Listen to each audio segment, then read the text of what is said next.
Alright, so today we find ourselves on the Yamaha MT-10. I don't know how I keep getting myself into these situations, but here we are. And we are about to do a first test ride. So for those that are new to the channel, hi, hello and welcome. This is a channel where we review motorcycle related stuff. Not necessarily only reviews them, but we definitely ride motorcycles and make videos on different related topics. Now I like to call this video series a first test ride just because it kind of resembles when you would test ride a bike from a dealer yourself. And I'm not a huge spec nerd, so what matters to me is how does the bike actually feel to ride. Now first getting on the MT-10SP, you notice the SP color scheme and this huge kind of surface you've got going on here. The tank is massive, and I have to say this cockpit view right here, I can really get behind this. I really like it, to be honest. I know there's a lot of controversy about the headlight itself, so we'll have a look at that after, but this just tank area right here is good. I really freaking like it. I do follow an owner of an MT-10SP on Instagram. I'll leave his Instagram in the description and right here. I follow him, and I've come to really like the cockpit view, really just because of him. And then these mirrors, Yamaha mirrors, are great as always. You've got a lot of freaking buttons. I mean, you've got cruise control, you've got a blipper, a quick shifter. This thing is packed with electronics, like you have traction control, slip control. Dare I say, you have everything you do have on an R1M, but just in a naked format.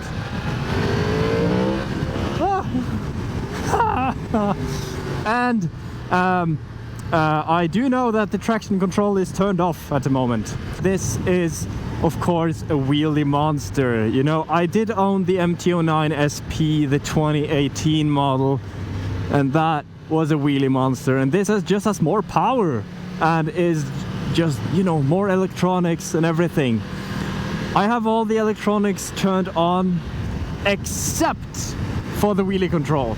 I am definitely not a wheelie guy, but it is fun to feel the front end become a little bit light, just dancing above the,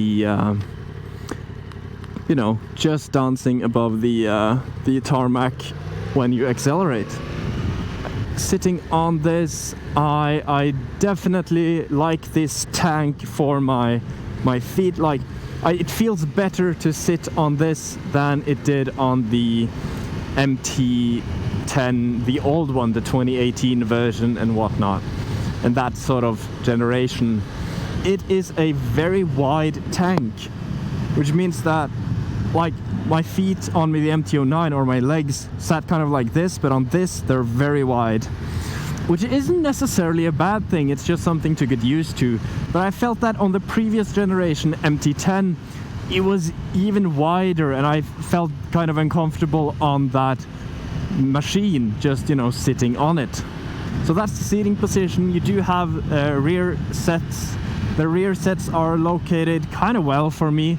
I usually tend to like the naked kind of motorcycle position. It is definitely leaned a little bit forward above the tank. It's the distance from where you're sitting to the handlebars are kind of long. Not in a bad way, not like a sports bike bad, but it is definitely longer than an MT-09. Now, of course, I've ridden the Super Duke 1290 as well, but I haven't made a video on it, so maybe I'll have to do that as well. Now, this engine is definitely smoother than a KTM 1290 Super Duke. The Super Duke is a 2-cylinder. Oh, that's interesting, doing that in the middle of the corner.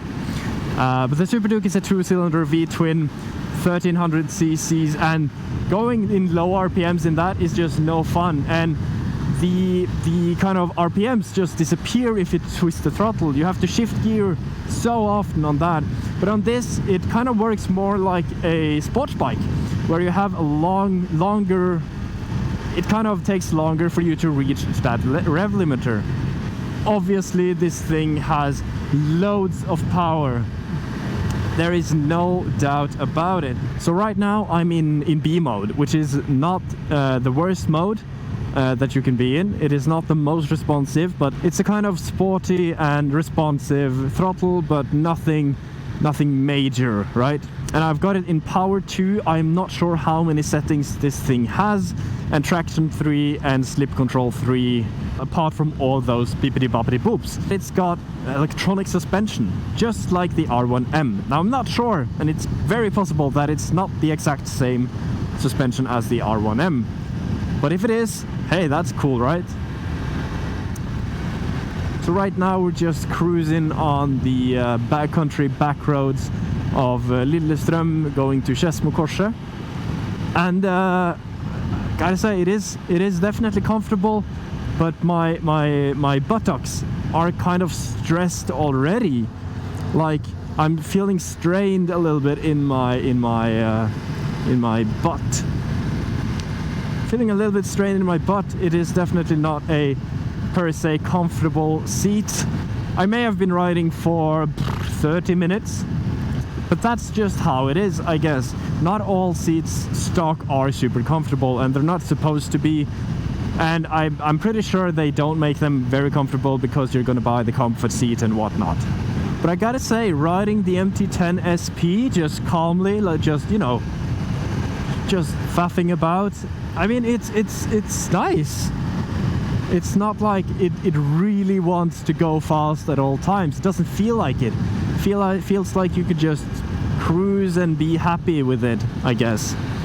But I mean, deep down, I know, and you know, that this bike just wants to go if you really twist that throttle. The bike is also kind of quiet right now, which is something that if you do own an MT-10 or an R1 or anything cross-plane, any engine cross-plane, I would recommend get a freaking slip-on at least. It will make your day so much more fun. Like especially the CP4. The CP4 is one of the absolute fun, like that sound gets me every time. I wish I could have that sound in a smaller bike, because I'm not a huge advocate for 1000 cc's and 200 horsepower. Unless, you know, you're racing and you do that thing, but for the street I am an advocate for that. You don't need all that power. You definitely don't. There's no way that you need 200 horsepower for the road, and everybody knows it, but I mean, who cares, right? It's not like you can stop people from putting 1000 horsepower in Supras and, you know, all those fun stuff. It's kind of like when they first made the MT-10, they were like, what will happen if we put like an R1 engine in a production motorcycle? And people went ballistic. I mean, it was like the most wanted bike probably almost ever, except for the Super Duke, in that kind of hyper naked segment. I mean, people have already, before the MT-10 was released, they have always kind of put like R1 or 1000 cc's in Street Fighter sort of configurations. Now, I think we do have to test this thing on the highway as well, don't we? So let's see if we can find ourselves some highways. Like if I would have had this MT-10, I probably would have changed the gearing on just to have, you know, you don't need more acceleration, but to have an easier going bike in like slow traffic and whatnot, that would be nice.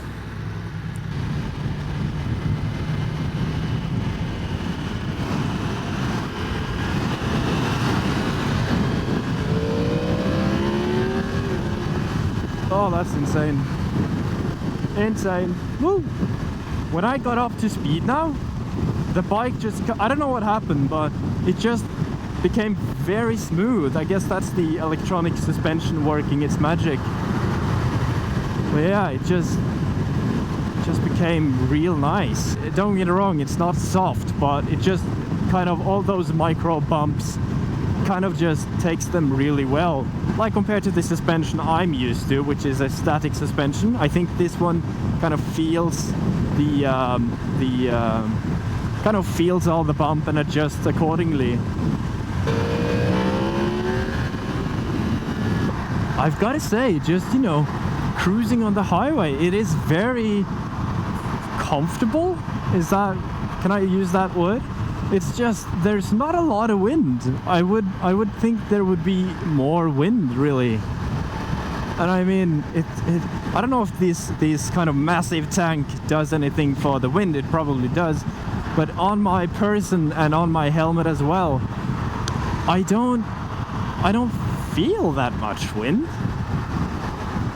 And I guess the kind of lean forward sitting position kind of helps with that, but it's just a pleasant surprise, let's put it like that.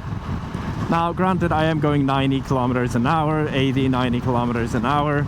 It's not highway speeds like you do have on the Autobahn, or I'm guessing in the USA as well, you guys have higher speed limits. Are we gonna filter with the MT-10SP? Oh my goodness. Let me turn on my super fancy all blinkers. Yes, please. Oh, wow, wow, wow. We are filtering on an MT-10SP. How nice is that?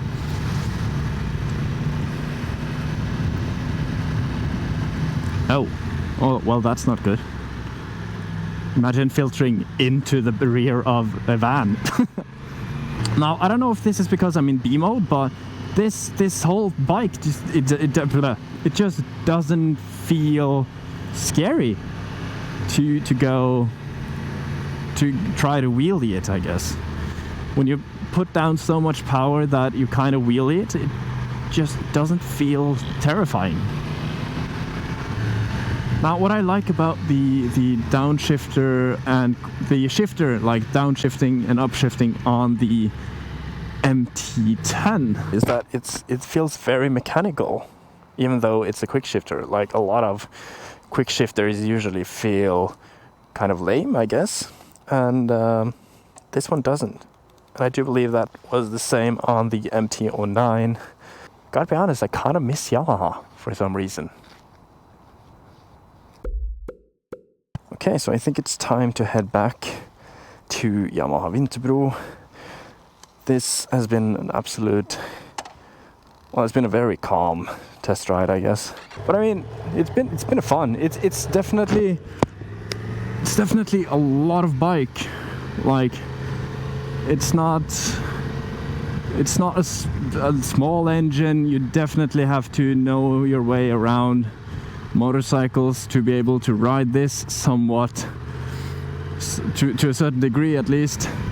If you get whiskey throttle on this, I mean, I think everybody kind of agrees that this is not a beginner motorcycle, and I think that's the common sense. You can definitely start on it if you'd like, but it's not something that I personally would recommend. I'm a big fan of... Oh, yes, we can turn on the blink thing, the blinky.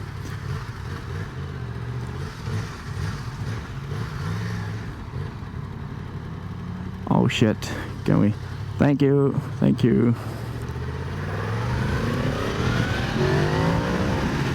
Now remember, you have cold tires.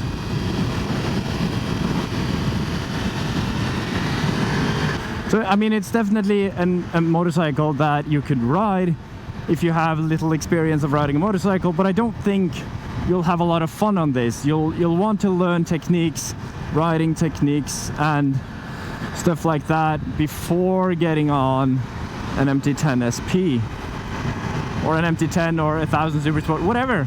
I don't know why I started to kind of ramble on about this being for a beginner, because I, with my whole heart, believe that a beginner should not ride this motorcycle. So let's just stop that topic right there. So I know this was a very calm test ride of the MT-10SP, but I mean, there's no way that I am going to be able to test this bike on the road to its full or even half of what this bike is capable of, and not have the police like come knocking at my door the day after the video goes live. And that's not the person that I want to. I don't want to be that guy that flies around the highway in 200 kilometers an hour just to, you know, be cool. That's not me. I enjoy motorcycles for what they are. Yes, of course, speed is a part of that, but after I started riding on track, I mean, that's my jam. I really like going on the track, and I don't ride like an idiot on the road for the most part. Who is this bike for? I mean, if you're a hooligan, the MT series is definitely up your alley, and you've probably already knew that for a while. I mean, I personally own the MT-09. As I said, that was a fantastic bike. This is just more, and the CP4 engine is, to a certain degree, more versatile. You could use it more. It definitely uses more fuel. The RPM range is more usable, like the down low and the down low that you get, and the screaming top end which you have, resembling the R1 characteristics. I mean, it's just a lot of bike, but I can definitely see myself cruising on the highway with this compared to the MT-09. The MT-09 is, I mean, I definitely was able to do it, and did it for 2 years, like lots of highways. But I would prefer this so much more over my MT-09 on the highway. So I guess it's a more refined and, of course, hooligan, just balls crazy machine. So who is it for? I don't know. I think you just have to look deep inside yourself, test one out, see if you like it. And of course, that is always my number one tips, is that you go test ride the bike that you want, if you are able to, where you live. This has been an amazing test ride. I can't believe that I've been on an MT-10SP. We got some cool photos, some video, but now it's time to deliver it back to Yamaha Winterbro, or Yamaha Oslo, which they're gonna rebrand hopefully in the future, which would be a far better name. All right. So hopefully you learned something. This was all my experiences, feelings and whatnot on this motorcycle. If you enjoyed this video, you know what to do. And as always, I will catch you guys in the next video. Peace.